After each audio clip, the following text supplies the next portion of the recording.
Sejam muito bem-vindos a mais um episódio do podcast Líder AAA. Eu sou Caroline Marcon, consultora organizacional, coach executiva e autora do livro O Poder dos Times AAA, Como Gerar Crescimento Sustentável por Meio de Pessoas. E o meu convidado de hoje é Leonardo Salgado, um dos grandes especialistas em remuneração executiva do Brasil. Com mais de 30 anos de experiência no mercado, suas áreas de expertise, além de remuneração executiva, também englobam gestão de desempenho e desenho organizacional.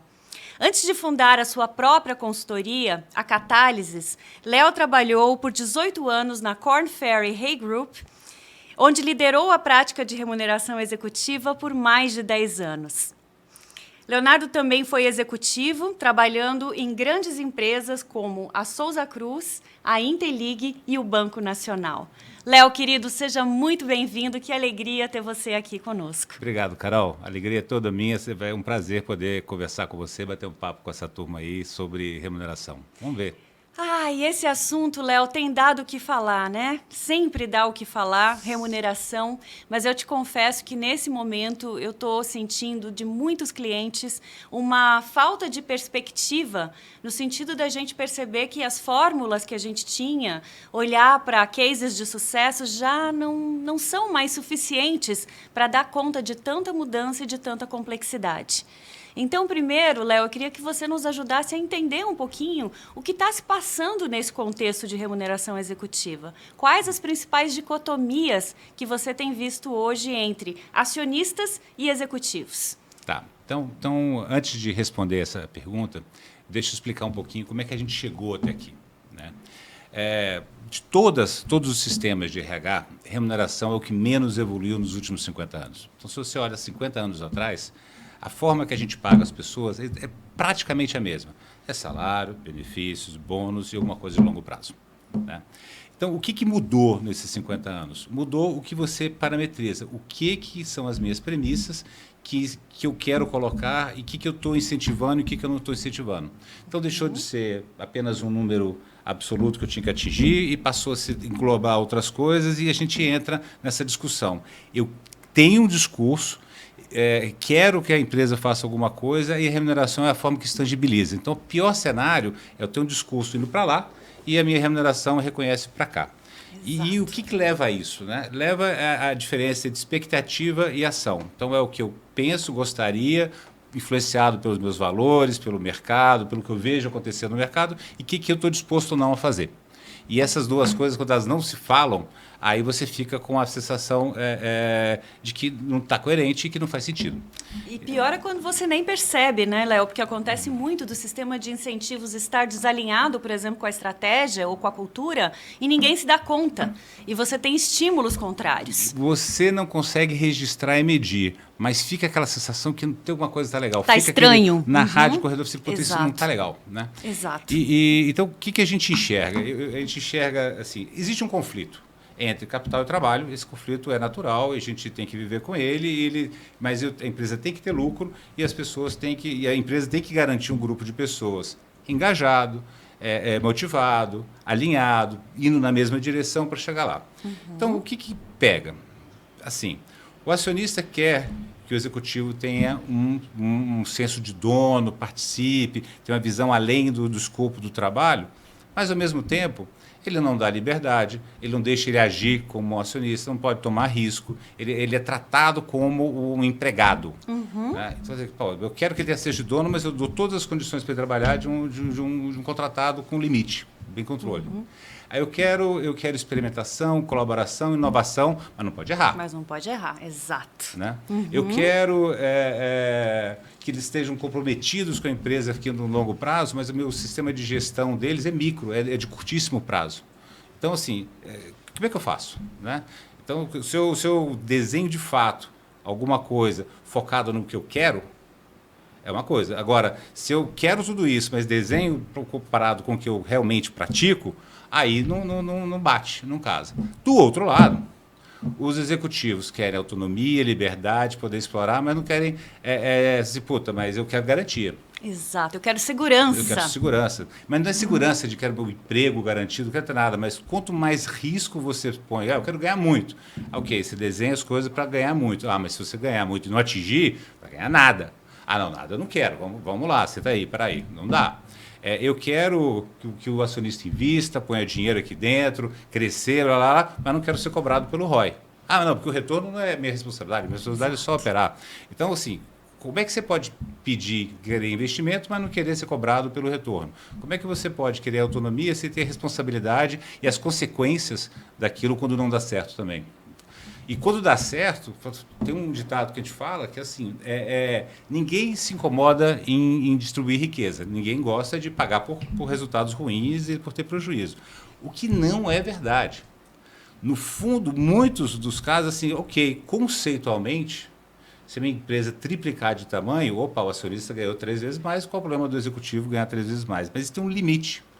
Dói no coração do acionista, assim, mas eu não preciso pagar tudo isso para alguém executar. Eu poderia pagar menos.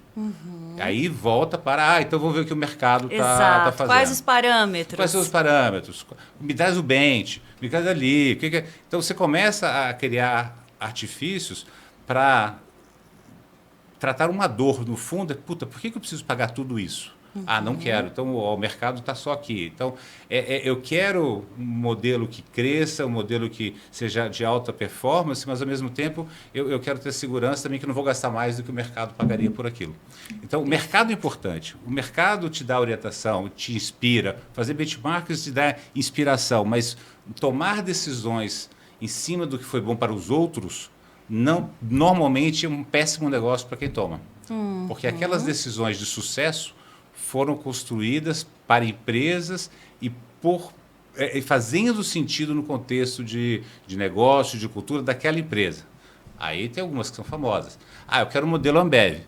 O modelo Ambev funcionou naquele jeito lá, mas tinha todo um modelo de gestão em volta amarrado àquilo. Perfeito. Quando você explica para o cara que para fazer aquilo significa que você também tem que fazer isso, não, isso eu já não quero. Eu não quero ser duro, eu não quero dar bônus zero, eu não quero mandar embora X% da minha turma todo ano. Eu não quero esse mundo de competição alta. Aqui a gente quer um negócio mais colaborativo, etc. Então, você não quer aquilo. Exato. Então, a são clareza... escolhas difíceis. São escolhas difíceis. E são escolhas que, se você tem clareza do que você topa fazer e do que você não topa fazer, fica muito fácil. É muito simples. E quanto mais simples for, mais fácil todo mundo entender, mais chance de funcionar tem. Então, é isso que a gente vê, essa dicotomia do que eu sei que deveria ser versus o que eu topo ou não topo fazer. E do lado do executivo, o que eu quero, quais são as minhas missões e que nível de risco que eu também estou a fim de tomar lá dentro. Exato. Então, botar na mesa e acertar isso é mais importante do que qual o mecanismo, qual a forma, qual o tamanho, qual o valor. Isso é uma consequência das escolhas.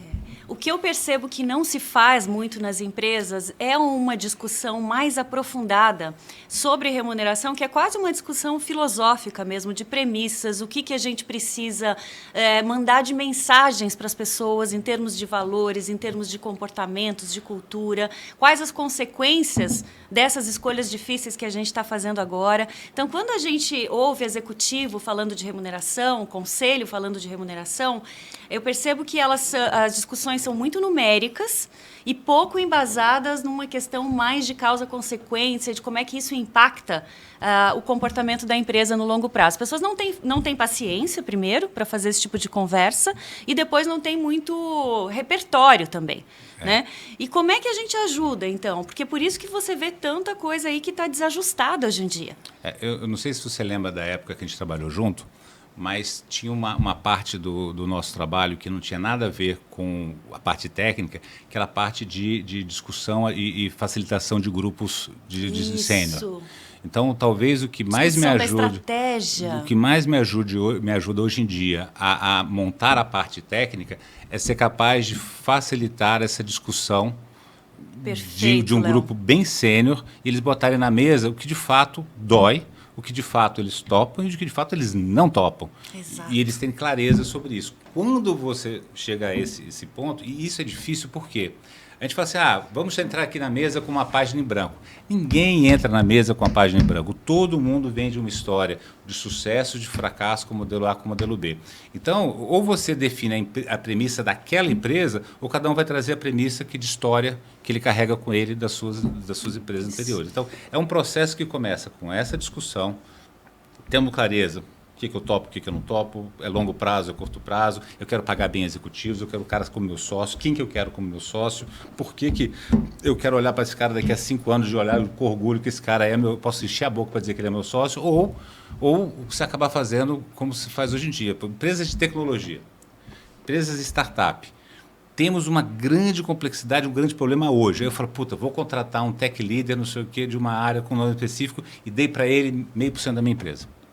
Batata, passa-se 2 anos, aquele problema acabou, aquele cara já não tem um conhecimento que faz a diferença, porque aquilo no momento foi usado, resolveu. Agora eu olho para o lado e falo, por que esse cara é meu sócio? O que ele está gerando de valor hoje? O que ele está gerando de valor hoje? Então, você dá a sociedade para o cara como uma ferramenta de atrair, dar dinheiro para ele, mas no fundo, quando ele resolveu aquele problema, perdeu valor aquele conhecimento e o que ele agrega agora é uma coisa normal. Então, você olha para o lado, você vê gente com muito mais capacidade para o futuro do que ele e ele tem uma participação, às vezes até relevante no seu negócio. E muitas vezes aquele sócio já não é mais validado dentro da empresa, as pessoas se olham e se perguntam, né, mas por que fulano está onde está e eu que estou gerando muito mais, não estou lá. Não tenha.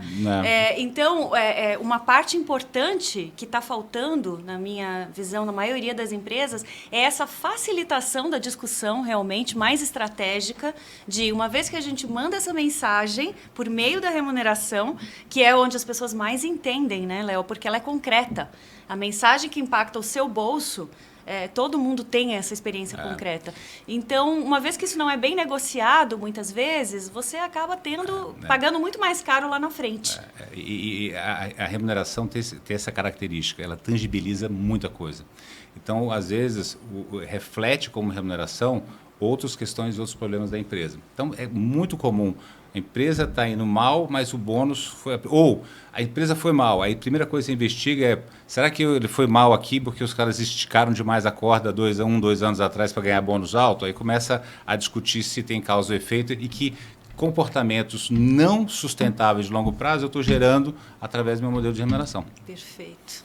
Então, assim, a fase 1 é ter clareza. Aí a fase 2 é fazer escolhas. Não existe escolha perfeita, existem escolhas conscientes. Perfeito. Então, não dá para você chegar e falar assim, eu quero... esses caras são executivos e eu quero ter os melhores executivos e pagá-los muito bem. Desde que a gente tenha performance sustentável para aquilo. Então, ok, é um princípio. Ok, aí você monta o que tiver que montar lá para frente. O problema é que, mesmo tendo essa clareza para chegar hoje, aí vira a página. Já sei o que o acionista quer, o que ele topa e o que eu não topo. Quando eu olho o grupo de executivos, e agora com uma garotada mais nova, empresas mais ágeis, o mundo mudando, o conhecimento, a forma de trabalhar conhecimento das empresas mudando, quando eu olho para ver o que essa turma precisa para engajar, querer ficar aqui, estar lá junto, é outra coisa.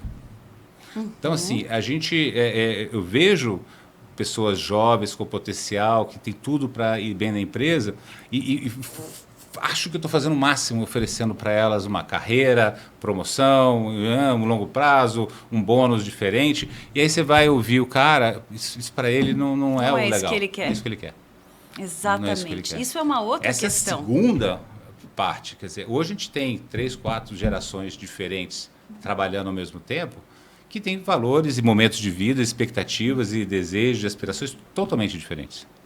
Totalmente diferentes. Né? Vai desde a discussão mais básica de se eu vou trabalhar remoto, híbrido ou presencial, para minha geração não faz diferença nenhuma. A gente curte quando está fora, curte quando está junto, adora estar lá, zero problema. Tem gente que isso aí é uma questão de princípio, de valor. Ele sai de uma empresa porque não pode ficar online. E justamente são as pessoas que mais precisam do presencial. Porque são tem menos tempo de trabalho em empresa, tem menos referência de como se comportar, tem menos referência de o que é construir um relacionamento de confiança entre pares, entre colegas. Então, essas pessoas que começaram a sua carreira trabalhando online, na minha visão, Léo, elas têm toda essa parte de desenvolvimento de relações muito prejudicada. E por isso que elas nem entendem o valor que isso tem, porque elas não tiveram isso. Só que no futuro, como é que essa liderança vai inspirar, comunicar, desenvolver outros na frente de uma tela? Isso me preocupa bastante. A princípio, se eles querem ter o papel de liderança, Exato. né? Esse é outro Esse ponto. é outro ponto. O que a gente... Alguém vai precisar ter esse papel, né? Aí a gente já está entrando no terceiro bloco, que é o bloco de, ok, mesmo que eu consiga saber o que eu quero como acionista, ter uma estratégia de como engajar, motivar, fazer os executivos que estão dentro de casa, eu olho para frente, outras coisas começam a impactar, né? Por exemplo, conhecimento. Então, assim, todo o modelo de carreira e remuneração nas empresas tradicionais segue o princípio do crescimento acumulativo. Então, você entra como júnior, aprende mais, entrega mais, aquilo incorpora como uma competência, você vai sendo promovido, então tem uma curva a crescer e isso acompanha o seu desenvolvimento, a sua carreira e a sua remuneração. A gente está entrando num mundo onde o que é conhecimento estratégico hoje passa a ser, daqui a um ano, um conhecimento padrão e disseminado, daqui a 2 anos, prateleira. Sim. Então, o que hoje vale muito e é um diferencial para mim, amanhã estou dentro do mercado, depois de amanhã aquele está fora. Então, a curva de valor que as pessoas trazem com conhecimento para a empresa, que vale dinheiro, seja no fixo, variável, do que for, ela deixa de ser uma coisa crescente e passa a ser uma coisa de pico. Então, aquele conhecimento vale, depois ele cai de valor, depois ele... Aí vem a inteligência artificial e coloca aquilo Hoje, deve estar todo mundo pensando sistema. como é que eu trago inteligência artificial generativa para o nosso modelo de operação. Então, quem sabe isso hoje deve estar ganhando uma grana, deve estar valendo muito. Provavelmente daqui a 1 ano, 2 anos, está todo mundo fazendo aquilo ali. Se você não está, você está fora do mercado. Se você está no mercado. Daqui a 2, 3 anos, passou. E a gente tem várias ondas ao longo do tempo disso, entendeu? Então, tecnologia é o mais óbvio, mas isso vale para basicamente toda a cadeia de negócio. A velocidade que as coisas mudam é muito grande. Então, e a gente tem problema de remuneração. A remuneração, uma vez que eu venho para cima, perdeu valor para a companhia, mas o cara não quer cair. Exato. O cara não quer cair. Se o cara quer sair, ele prefere sair e ir para outros lugares e pegar outros lugares onde aquele conhecimento dele ainda tem valor e ganhar bem lá, do que ficar ali encostado sabendo que não vale mais, ele não é o diferencial daquela companhia. Aí a gente entra nesse mundo da gigaeconomia, onde você começa a falar assim, putz, é melhor eu alugar o meu conhecimento para múltiplas empresas, trabalhar um projeto aqui, trabalhar um projeto ali, part-time, ou em paralelo, ou ser compartilhado, maximizar a minha capacidade de impactar e gerar resultado naquele momento. Acabou, eu vou estudar outra coisa, eu vou me aperfeiçoar. Então, a gente vai ter que ter um esforço do indivíduo de estar sempre mantendo um nível de conhecimento na crista da onda. Aprendendo o tempo todo. Ou ele vai cair e começa a discutir, puta, mas eu não quero ficar preso a você a minha vida inteira, nem só a você. Exato. Essa questão dos modelos de exclusividade, né? O quanto que isso ainda responde a essas necessidades. E, por outro lado, Léo, eu vejo que essa gig economy, né, que a gente está falando, que é a economia freelancer, ela exige, por parte das pessoas, comportamentos muito diferentes também, né? Muito específicos. Que, por exemplo, a capacidade de tomar risco, porque você pode ganhar mais, sim, mas você também tem que administrar os riscos dessa tua decisão, porque você não tem mais a segurança do salário. A capacidade de aprender o tempo todo, né? De ir para um mercado... Fazer as escolhas certas do que aprender, Exato. Pode ser que vire para o outro lado e aquilo que você aprendeu não tenha valor. Se autorresponsabilizar pela sua carreira, não tem mais como culpar chefe, não tem mais como culpar o RH, agora é com você. Então, as pessoas viram empreendedores do conhecimento realmente. E nem todo mundo está preparado para isso, né? E isso não é necessário para todo mundo. Exato. Então, assim, você tem camadas. Quando a gente fala de gestão numa empresa, nós estamos falando, tem uma base, que é operação repetitiva, etc. e tal. Qual o futuro disso? Ser automatizado, substituído por uma inteligência artificial, e vai ser o mínimo. Então, assim, na base, temos uma outra questão, que é o que eu faço com essa turma que está na base, como é que eu qualifico eles para um outro nível. É o reskilling, né, que a gente fala tanto. Tem algumas pessoas que eu preciso achar e ter comigo, que são as pessoas que vão coordenar, vão liderar, vão organizar tudo e executam através do outro, que é aquela minha estrutura de liderança que não tem... Média gerência? Alta liderança, com certeza. A média gerência vai ser uma discussão de outro podcast, tá? Então, precisamos fazer outra reunião dessa aqui para discutir o que eu faço com essa turma no meio. Isso é um assunto polêmico. Ela vai se espremendo aqui no meio. Eu venho uma automação embaixo, eu tenho especialistas e gente que tem contribuição do trabalho deles, que tem valor, e aí a pergunta é o que eu faço com essa camada aqui do meio do caminho. Perfeito. Mas vamos assumir que isso ainda tem uma vida e no modelo normal essa turma está lá. Mas eu tenho que selecionar gente com perfil de realizar pelo outro. Então não adianta eu ser um super técnico, eu tenho que entender como é que Aí ele vira de lado e começa a ter as mesmas discussões de como é que eu me torno um líder, o que eu preciso fazer, como é que eu faço as outras pessoas trabalharem. Então, este grupinho daqui é o grupinho que eu tenho que entender quem que eu quero ali dentro e como é que essas pessoas vão agregar valor, já que não são eles que fazem. Exato. Isso da economia gig, do freelancer, da coisa, tem a ver com a turma que gera conteúdo, que gera conhecimento. Empresários do conhecimento, né? Aqui é como é que eu organizo, como é que eu orquestro esses conhecimentos para gerar valor no meu produto, no meu serviço, na minha forma de gerar valor para o acionista. Então, são dinâmicas e são desafios diferentes. E aí, a turminha de cima, que o sócio, o acionista, ele pode não querer ele conduzir, então ele tem que ter alguém que realmente seja os olhos dele lá dentro e tenha a responsabilidade de tratar aquilo como dele e levar para frente. Então, tem grupos diferentes para serem avaliados. Mas não é fácil. E todos estão em conflito hoje, né? Eu vejo assim... Eu acho que todos têm que repensar o seu papel, o que eles querem e qual que é esse deal para cada um. E tem que ser coisas diferentes. São propostas de valor diferentes. Sim, perfeito. Esse é o grande problema. Essa questão de como colocar essas propostas de valor numa perspectiva que as pessoas possam operar de maneira mais independente que é a grande questão, Léo. Então, aproveitando o teu conhecimento como especialista, que caminho você vê para isso que a gente pode deixar aqui como útil para as pessoas para dar um primeiro passo? Primeiro, assim, é um processo, né? Então, primeira coisa, volta lá atrás. Tem que sentar com os acionistas, com os executivos, entender o que eles topam e não topam, o que esse grupo topa e não topa, o que tem de convergência aqui dentro, o que tem de conflito para tratar. Ver aquilo ali dentro.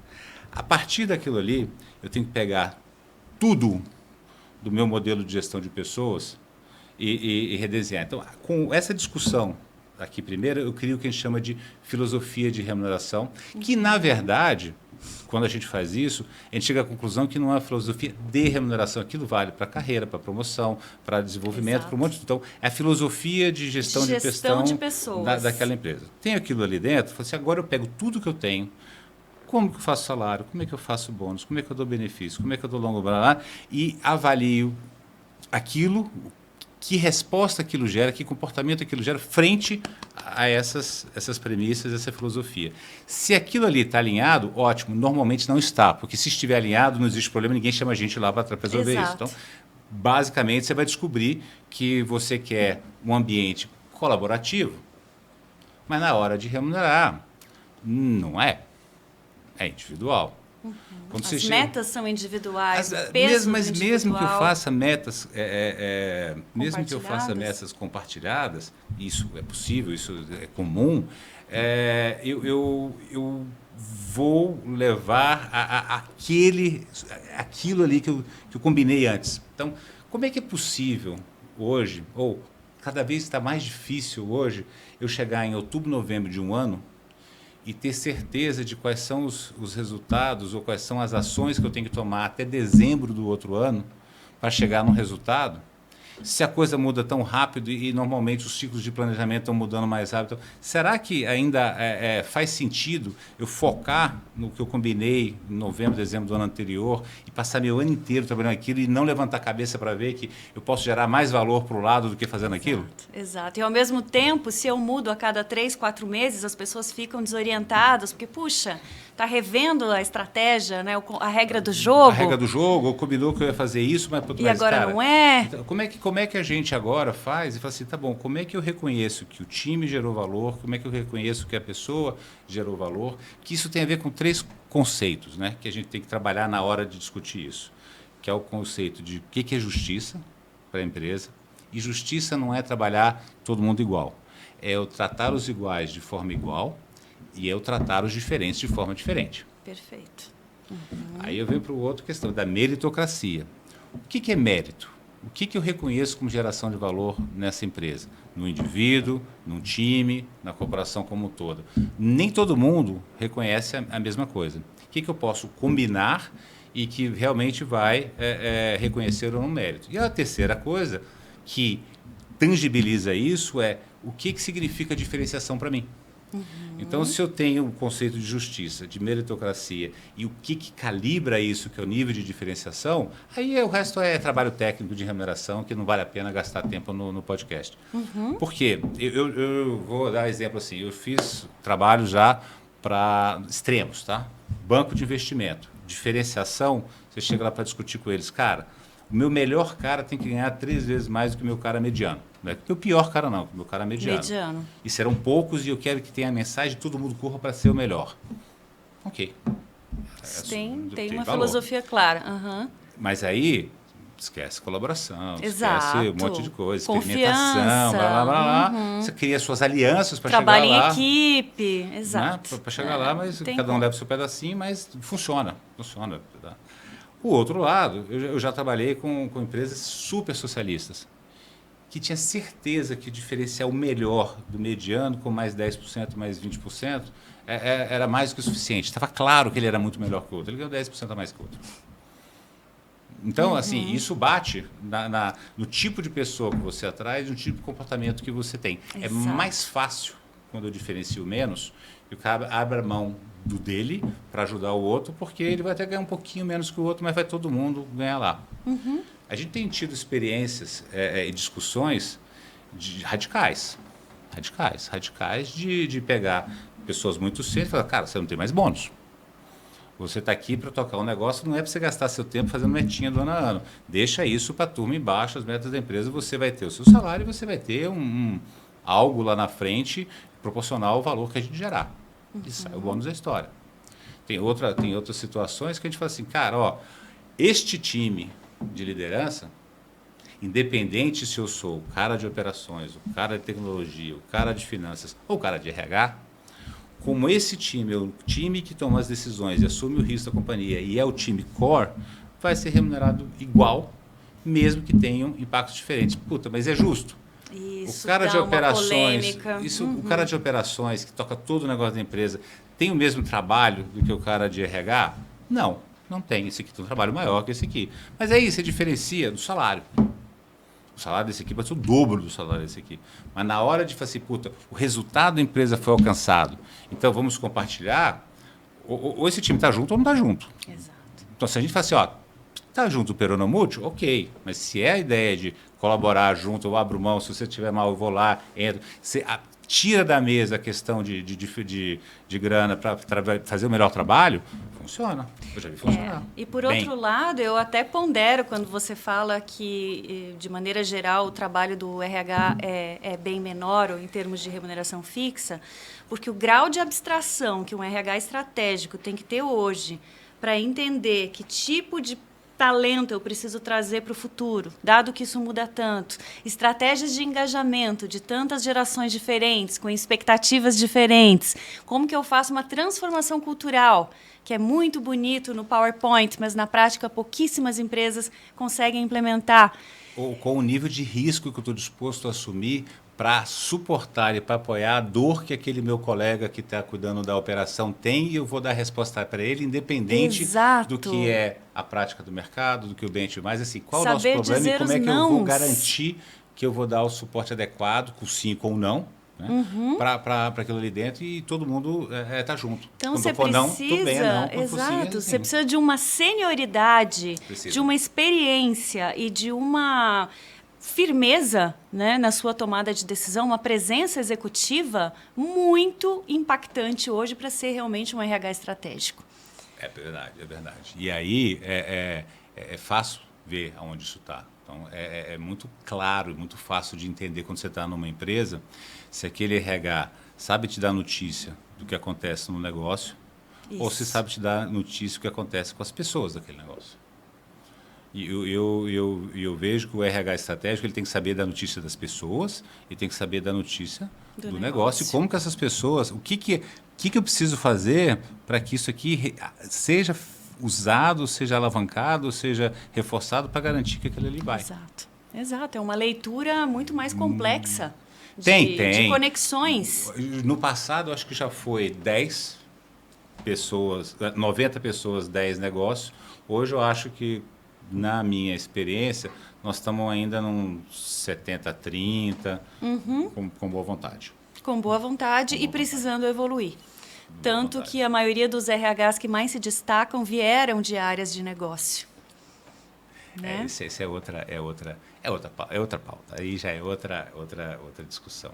Porque tem um lado aqui que eles não podem abandonar também, que é entender como que eu vou trabalhar as pessoas para fazer aquilo. Então tem uma... mas isso também é liderança, né, Léo? Isso não é necessariamente uma habilidade exclusiva de RH. Não. Então, as pessoas que se desenvolvem em termos de liderança de uma maneira mais ampla, elas podem não ter os nomes que a gente usa, mas elas sabem entender o problema. Elas podem se cercar de pessoas que têm a profundidade técnica. Tem uma parte técnica, exato.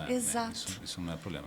Mas quando a gente olha para frente, e para mim isso acho que é uma mensagem muito clara, mesmo os modelos que funcionam estão se esgotando.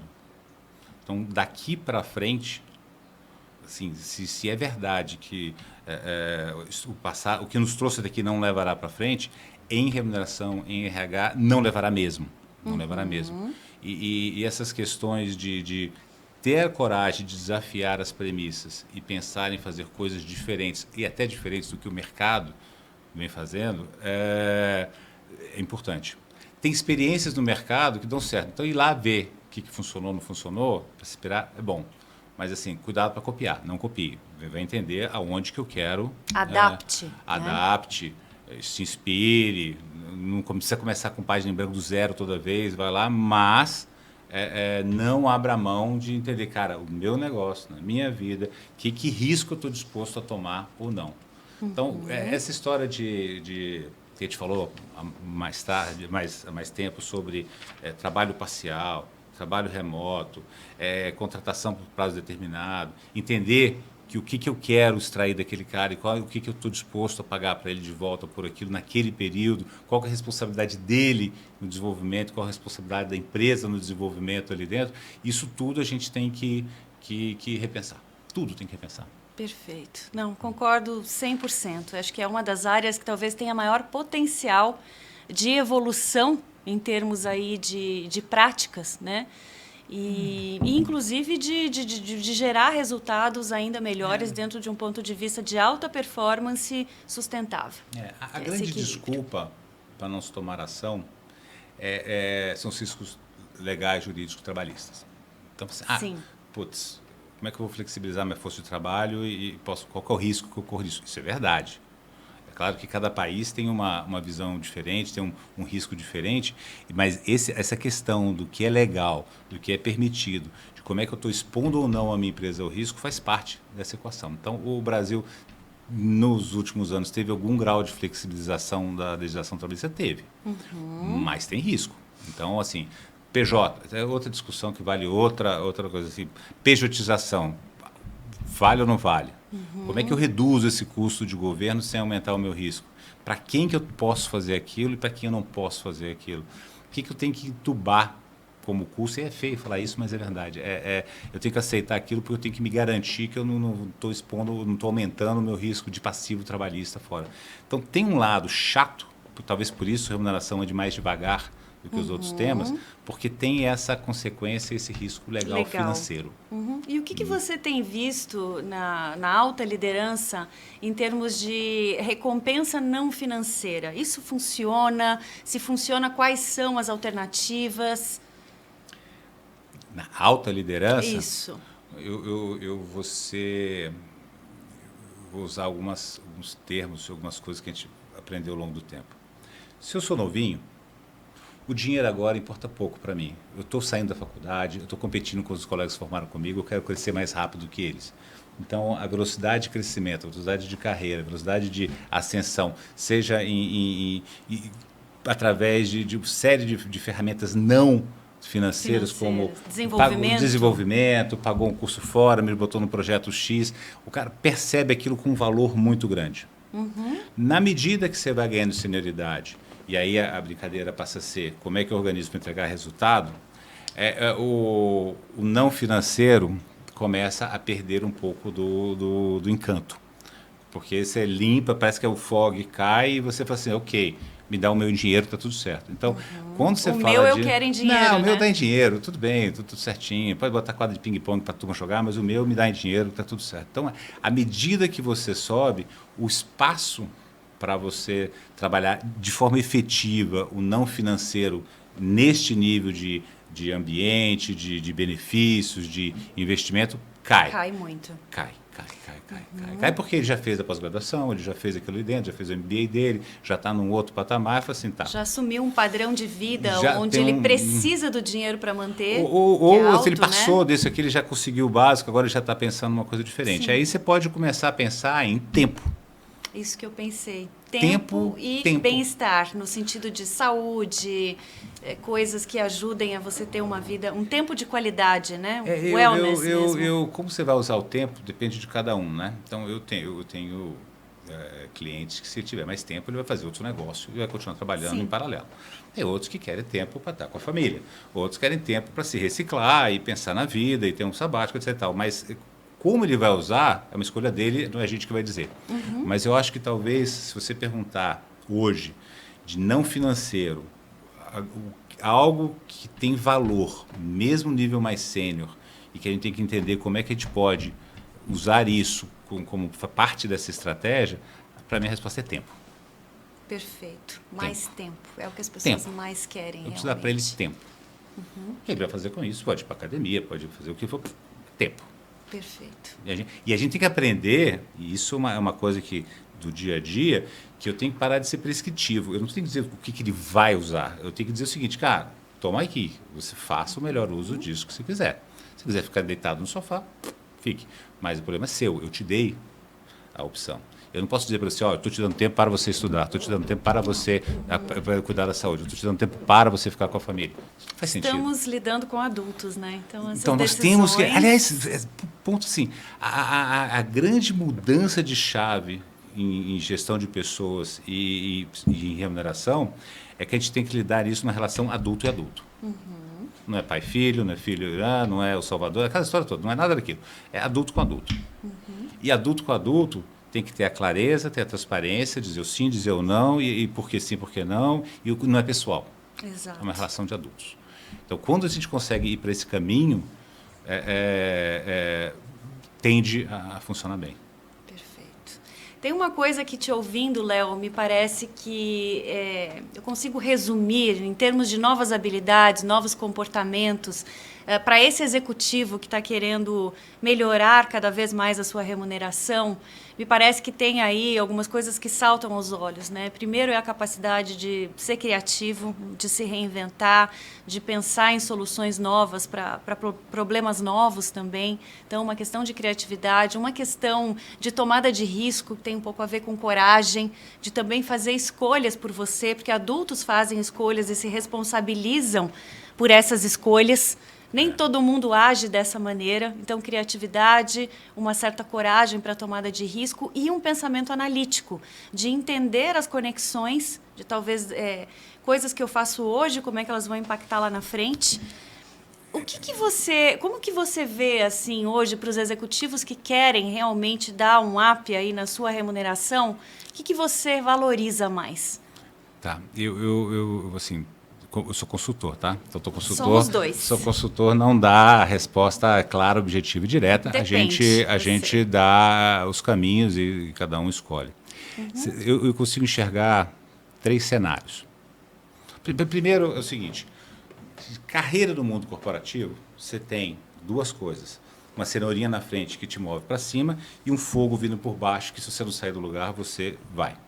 Então, se você está num nível sênior, confortável, está bem, está tudo dando certo, não tem nada de errado e fica naquilo, zero problema, você vai ficar naquilo algum tempo.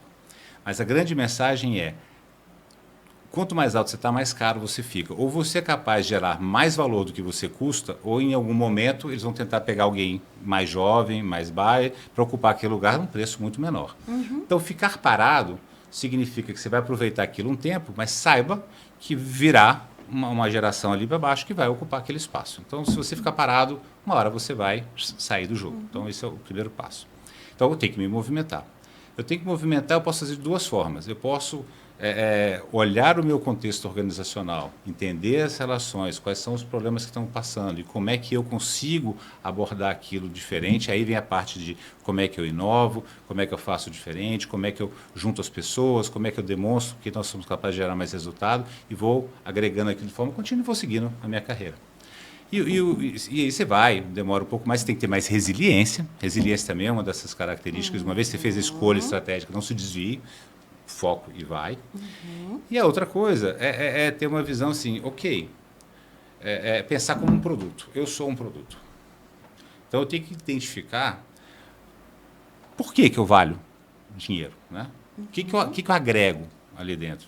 Se eu estou agregando e eu tenho clareza disso, eu tenho que deixar claro e mostrar como aquilo ali está agregando valor, porque ninguém vai querer perder algo que está gerando valor para você. Ou se eu não estou vendo um grande diferencial, eu tenho que identificar o que eu posso fazer, o que eu estou disposto a fazer que vai levar mais valor, seja dentro daquela organização ou fora, e aí você tem que começar a pensar além da sua... Cenários mesmo para você trabalhar.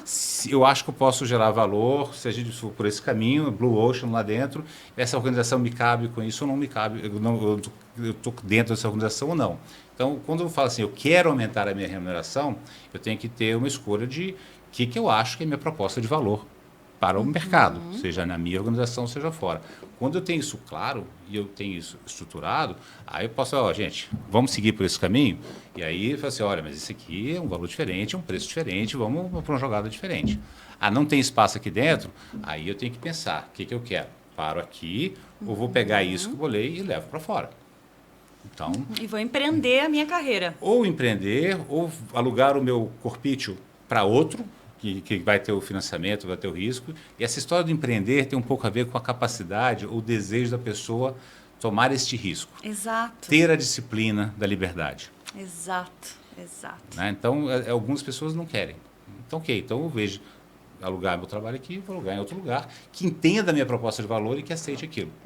Então, são 3 caminhos. O primeiro, inaceitável. Ficar parado significa que você vai surfar e vai cair. Ou você se organiza, entende a sua proposta de valor, se orquestra dentro e segue no seu caminho, pode demorar um pouco mais, ou você realmente fala assim, eu preciso me reposicionar como produto.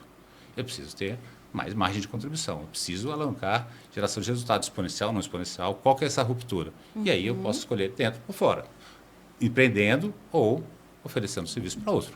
Então, não tem muito como escapar disso. Perfeito. Não, concordo. Acho que isso já dá para as pessoas aí várias alternativas e já alimenta um raciocínio... É muito mais um modelo mental, um processo de como você enxerga o seu valor e o seu trabalho, e aí você está disposto na mesa a discutir quanto vale o show.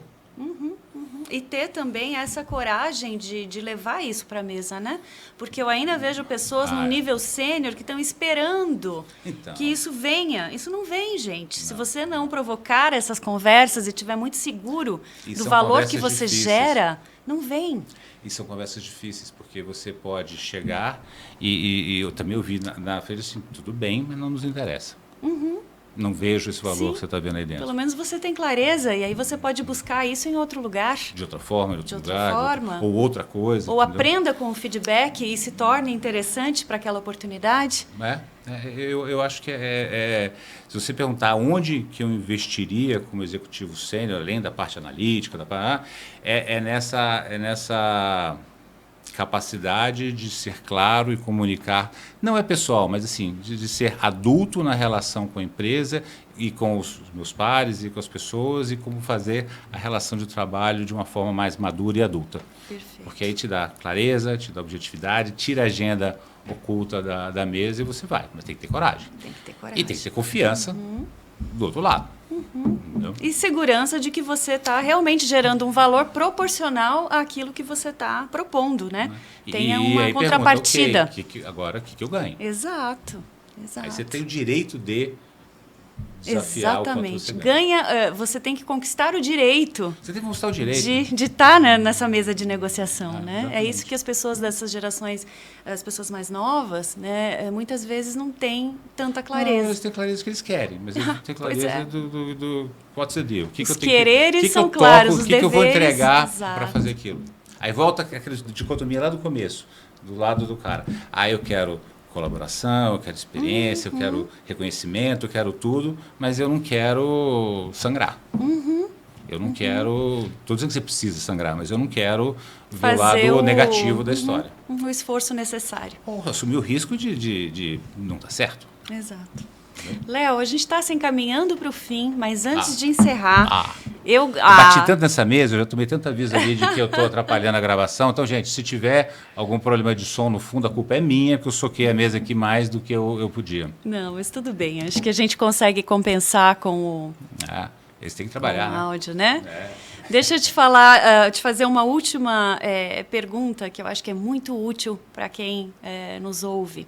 Para empresários, fundadores, acionistas que estão do outro lado da mesa, como é que eles podem facilitar também essa evolução da remuneração das empresas de uma maneira que seja ganha-ganha? Eu acho que o primeiro passo é eles entenderem ou sentarem, ou toparem conversar do que eles topam fazer e do que eles não topam fazer. Algumas coisas não são técnicas, são de crença. Então, eu vou contar uma historinha rápida. Eu fiz uma vez um trabalho para uma indústria, para uma empresa, natureza industrial, que te mostrou tecnicamente uma coisa linda, com metas, com estrutura. Aí o presidente falou o seguinte, cara, na boa, metade da remuneração variável deles eu vou arbitrar na mão, não preciso de nada disso. Aí eu falei, cara, você tem 100 executivos para fazer isso. Ele falou assim, olha, eu conheço 100.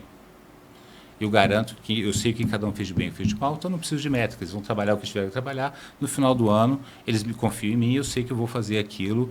E o cara sabia o 100. Ele sabia o 100.